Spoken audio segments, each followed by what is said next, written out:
Hi tutors, I wanted to talk to you about preparing your tutees for winter. Why is it important to prepare our students and tutees for winter? Your tutee may never have experienced winter before coming to the United States, to Maryland, to Virginia, or wherever they're living now. So this may be a completely new experience for them. Your tutee may not know what to do in the event of a winter storm emergency. So you need to help them understand what to do. Preparing your tutee in advance will help them keep their family safe, warm, and fed in the event that problems do occur. Your tutee and family will be less likely to suffer winter-related health issues. So two examples that I would like to share. One, a student from a country close to the equator didn't know anything about winter and did not know that they needed to have heat in their home. And so for a good part of the winter, they lived inside of their apartment wearing jackets and hats and gloves, and their apartment was freezing. It wasn't until someone with more English was able to identify that they were living in this way that they did purchase heat for the winter. Until then, they were very cold. Another example I can bring up is a student also from a country close to the equator.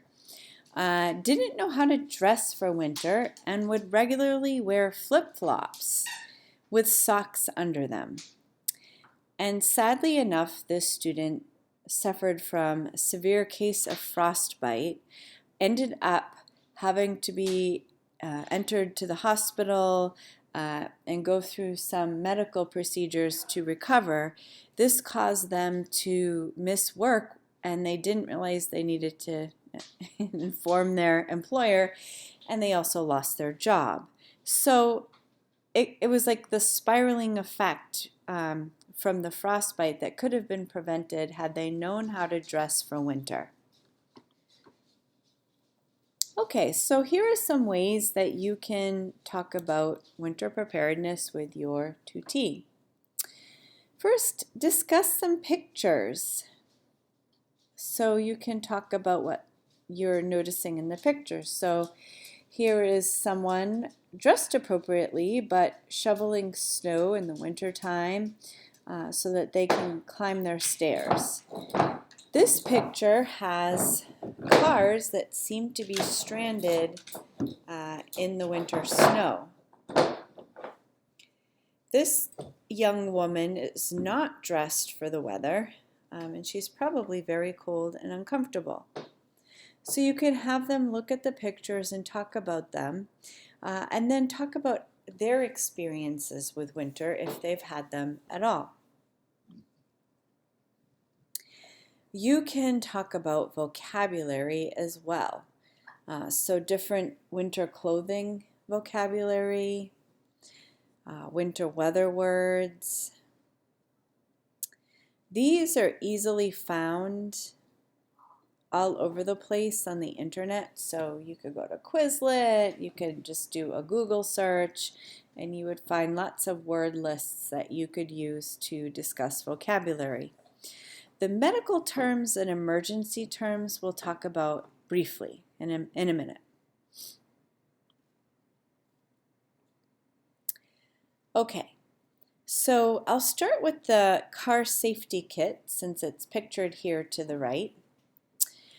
So this is what you can teach your tutee to be aware of and to have on hand in the event of a winter emergency. So a flashlight with batteries, and these of course are things you put in your car. A blanket, don't, this is recommended, but something red to tie to your car because it's easier to see in a blizzard, a first aid kit, water and food, an ice scraper, extra clothing, jumper cables, a phone charger, a small shovel, matches and candles, or a lighter even, and then sand to help so that you don't get stuck or they don't get stuck. Let's look at winter storm safety checklist. This was put out by the Red Cross, so I think it's extremely extensive. It may not be as necessary to do everything on this list, but definitely some of these things, or a lot of these things, are things that most people probably should do. So we have some more terminology: winter storm outlook, winter weather advisory. So these things are defined here.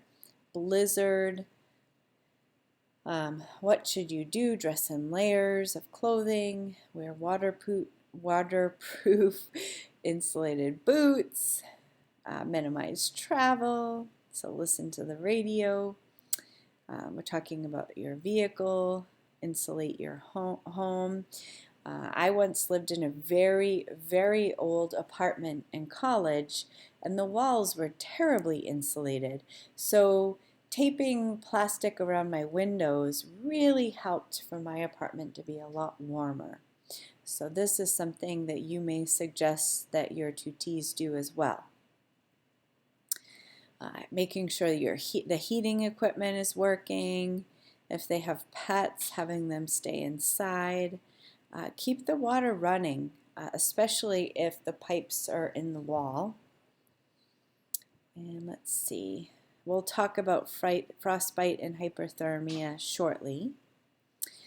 So things that people should have in their house: water, extra food, flashlight, battery-powered radio, batteries, first aid kit, medications, so some tools that could be handy, just extra hygiene items in case the power's out and it's hard to get out for a few days, the cell phone with the chargers, contact information, a little extra cash, baby supplies, pet supplies, so some other pet supplies, warm coats and gloves, heating methods if you have them, and then what to do after the storm. I think this is excessive. Go to a designated public shelter. Most likely in Maryland and Virginia, that would not be a necessity. Avoid driving is always a good idea. Let's see. Protect yourself from frostbite. And again, we'll talk about that. Check in on people who need extra help, like the elderly or people with disabilities. And then they give you a little bit of information on carbon monoxide. So these are good things to talk about with your tutee. Also, we'll talk about frostbite and hypothermia.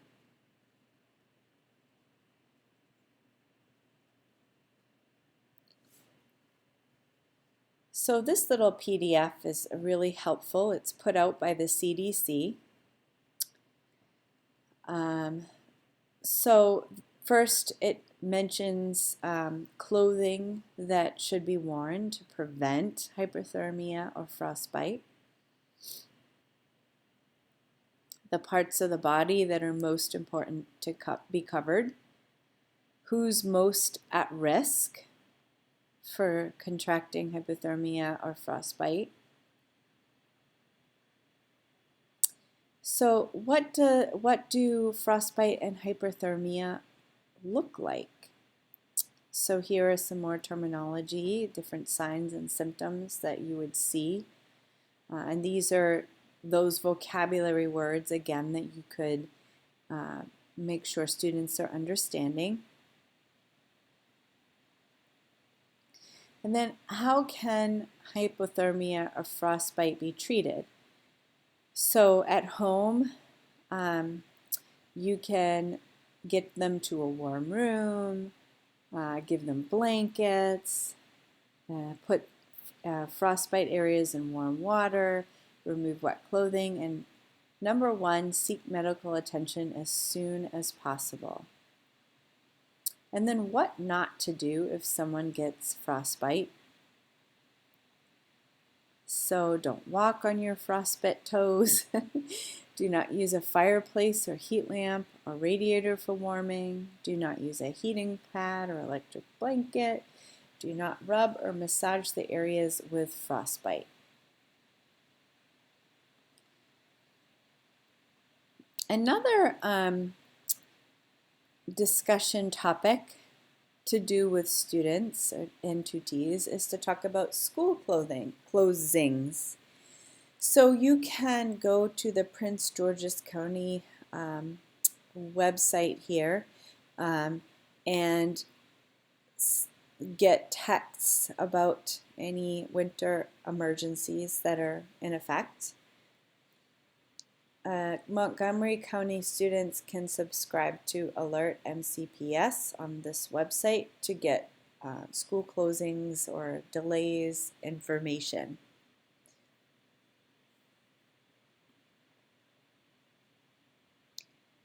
Okay, it is really important to go over to do the checklist with your tutee to make sure that they have the winter clothing that they need for their families and themselves.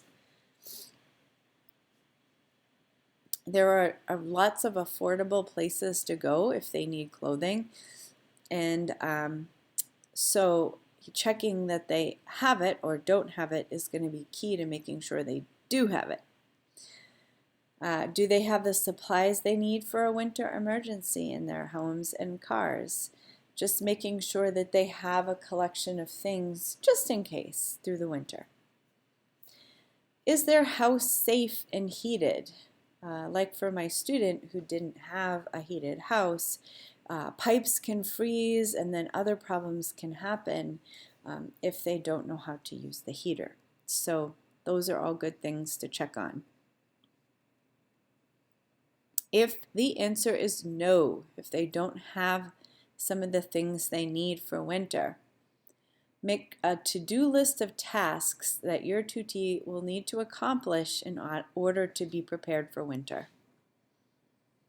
Identify free or affordable resources in the community, such as the food pantry or Salvation Army, Goodwill. And then, of course, Merritt and I can help find resources if someone doesn't have any of those things.